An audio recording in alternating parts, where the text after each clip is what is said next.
Once upon a time, on the Ionian Sea, a Stoic philosopher embarked on a voyage from Copa to Brundisium. That night, the sea turned wild and hostile.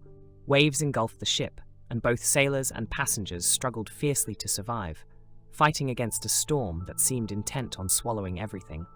Amidst the chaos, the philosopher, well regarded in Athenian Stoicism, became a focal point for a few passengers.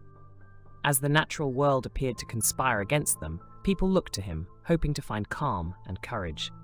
But instead of an aura of tranquility, they saw his face pale with unmistakable fear. However, unlike the others who screamed and panicked, he remained silent, an oasis of stillness in the frenzy. This contrast stirred astonishment and curiosity among the passengers. Why was this renowned Stoic philosopher, a man supposedly versed in mastering fear, visibly afraid yet still composed? When the storm finally passed and they neared Brundisium, one of the passengers approached him, asking why he, a Stoic, had shown fear despite his training. Reflecting on this, the philosopher took out the 5th book of Discourses by Epictetus and began to explain, offering insights from Stoic philosophy. He spoke about 2 stages of fear. The first is an unconscious response, a natural reaction to sudden threats. The difference between the wise and the unwise isn't about whether or not they experience fear, but rather in how they respond to it. The wise person moves beyond this initial, instinctual reaction, recognizing that the frightening images the mind conjures are illusions, unworthy of assent or control. In the second stage, one decides whether to let fear overshadow reason. A wise person, he explained, allows reason to guide their actions, refusing to let fear dominate their mind. In contrast, the unwise surrender to fear, allowing it to dictate their responses. Epictetus's work provides an illuminating passage on this. The mental images, impressions or illusions, appear instantly when something emerges, beyond human control or intention.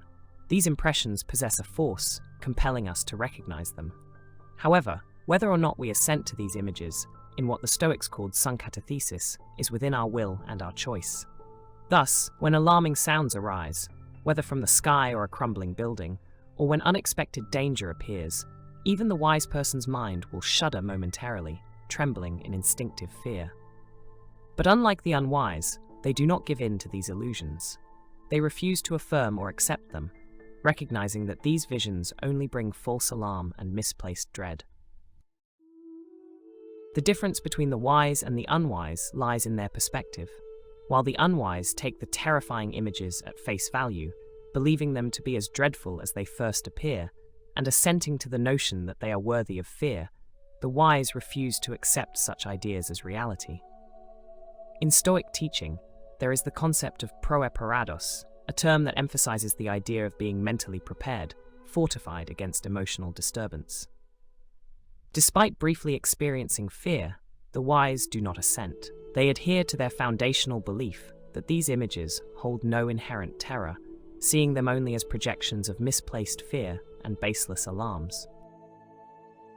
The true power of Stoicism, then, lies in how we respond after these initial impressions strike. Where the unwise immediately accept and treat such fears as truth, the wise scrutinize them, rejecting any notion of fear that is unfounded. In choosing the path of reason, the wise prevent themselves from falling under the influence of emotion, preserving self-control and clarity amid life's storms and uncertainties. Thank you for watching today's video. If you found this content helpful, please remember to like, share, and subscribe so you won't miss future videos. Leave a comment to share your thoughts, and let's spread positive energy together.